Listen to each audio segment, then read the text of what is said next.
देखो, अगर हम सत्य किसी को बोलेंगे तो उसे स्वीकार होगा क्या? सबसे ज़्यादा जो इस संसार में नकारा जा रहा है वो तो सत्य ही है ना? तुम हर पल जिस चीज़ को नकार रहे हो, ये समाज जिस चीज़ को नकार रही है वो तो सत्य है। तुम जिससे संघर्ष कर रहे हो वो तो सत्य है ना? तुम जिसका अपमान कर रहे हो वो तो सत्य है। तो जितनी भी नकारात्मक चीज़ें हैं वो सारी चीज़ें तुम सत्य के साथ कर रहे हो, और तुम चाह रहे हो कि दुनिया सत्यवादी हो जाए। ऐसा हो सकता है? दुनिया सत्यवादी हो जाएगी तो यहाँ कुछ नहीं बचेगा मनुष्य के लिए। बाकी प्राणियों को सत्य ढूंढने की आवश्यकता नहीं है, क्योंकि बाकी प्राणियों के साथ ये घटना है कि वो प्रकृति के वश में है। तुम प्रकृति के वश में नहीं हो। तुम्हें एक जो है ना एक्स्ट्रा एडवांटेज है कि तुम्हारे पास विवेक बुद्धि हो, ठीक। और उस एडवांटेज का डिसएडवांटेज ये है कि उसके साथ अहंकार है तुम्हारे पास।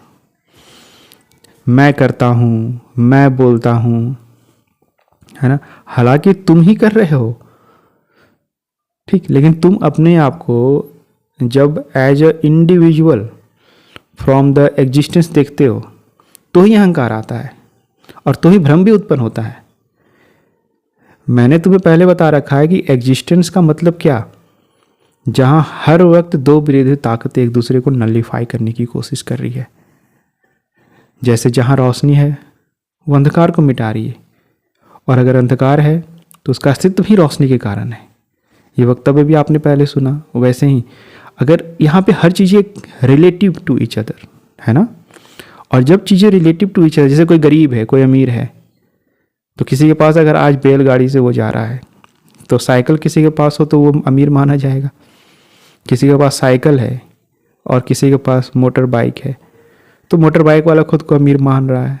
किसी के पास मोटर बाइक है, किसी के पास कार है, तो वो अपने आप को अमीर मान रहा है। धन की तुलना में भी ऐसा ही है। किसी के पास खाने पीने को नहीं है, किसी के पास खाने पीने को हो जा रही है तो वो खुद को अमीर मान रहा है। किसी के पास खाने पीने को भी हो जा रही है और उसके अलावा भी उसके पास संसाधन एकत्रित है तो वो खुद को अमीर मान रहा है। तो एवरीथिंग इज रिलेटिव। कोई भी चीज़ जो संसार में है वो रिलेटिव टू ईच अदर है। आप यह नहीं कह सकते कि मैं जो अनुभूति पा रहा हूँ आंखें खोलने के बाद मन के द्वारा, शरीर के द्वारा, वो रिलेटिव नहीं है। एक दूसरे के कंपैरिजन में ही वो है, इसलिए वो मिथ्य है, क्योंकि उसका मूल जो है वही मिथ्य है। उसका मूल जो है वो अहंकार पर टिका हुआ है, क्योंकि अहंकार ही तुलनात्मकता करता है। ये जो रिलेटिविटी है वो क्या कर रहा है? हमारा मन ही कर रहा है, हमारा अहंकार ही कर रहा है। उसमें जो बसा हुआ, जो विवेक में बसा हुआ अहंकार है, वो मन के द्वारा जो अनुभव कर रहा है वो क्या है? वो क्या है? आपने सोचा कभी? वही तो भ्रम है। और वो भ्रम जो है तुम उसे हटाना नहीं चाहते, उस भ्रम को तुम काट छाट नहीं करना चाहते, बिखेरने नहीं चाहते। तुम डरते हो उसको बिखेर जाने से कि अगर वो बिखर जाएगा तो मेरा जो मैं मान रहा हूँ उसका क्या होगा। तुम मान रहे हो कि मैं अमुक ए हूँ, वो मान रहा है कि वो अमुक बी है, वो अमुक हिंदू है, मुस्लिम है, सिख है, ईसाई है, ब्राह्मण है, वैश्य है। कुछ तो मान रहा है ना, उस मानने का फिर क्या होगा, राइट? और फिर ये इन सब के जो मूल में कि संसार को चलाते रहना है हमें, जिस अहंकार के कारण तुम चलाते रहते हो, बच्चे पैदा करते रहते हो जनरेशन टू जनरेशन, उसका क्या होगा? वो डोल जाएगा, वो बिखर जाएगा।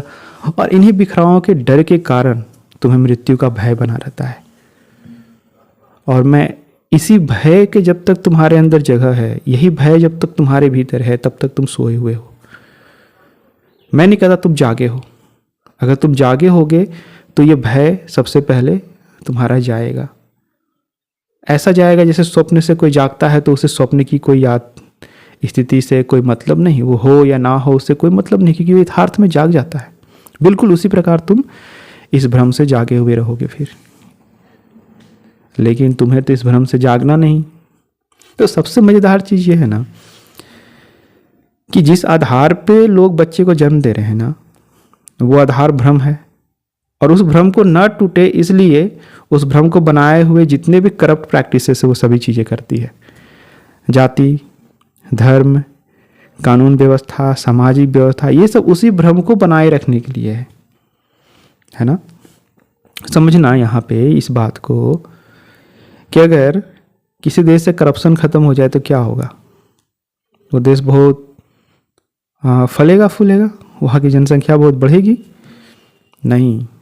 जब कोई देश करप्शन से फ्री होता है, जब कोई देश ईमानदार होना आरंभ करता है, जब कोई देश मूल प्रश्नों पे चिंतन करना आरंभ करता है, तो सबसे पहले जो घटना घटती है वह घटती है प्रजनन दर का घटना, वह घटती है लोगों का सत्य, आनंद और सुख के प्रति सहज होना, सजग होना कि क्या ये है इन धाराओं में बहते रहने का, इन सोशल जो ट्रेडिशनल चीज़ें हैं उसे करते रहने का।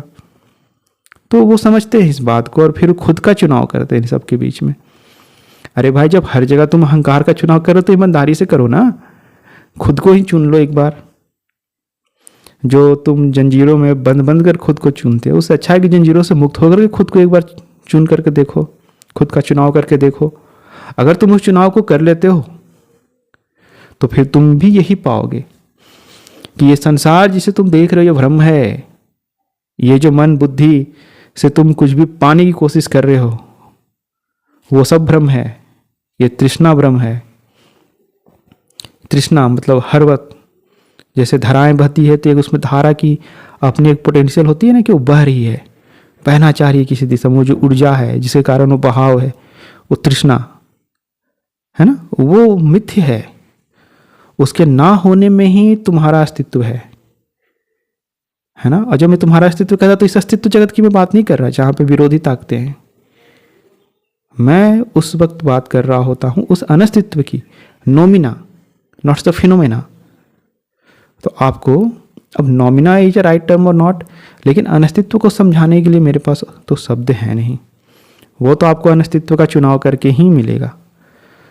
और अनस्तित्व का चुनाव आप तभी कर सकते हो जब इस बात का आप निर्णय लो कि आप किसी को इस अस्तित्व में ना लाओगे, क्योंकि इस अस्तित्व में जड़ता है, इस अस्तित्व में दुख है, इस अस्तित्व में द्वैत है। धन्यवाद।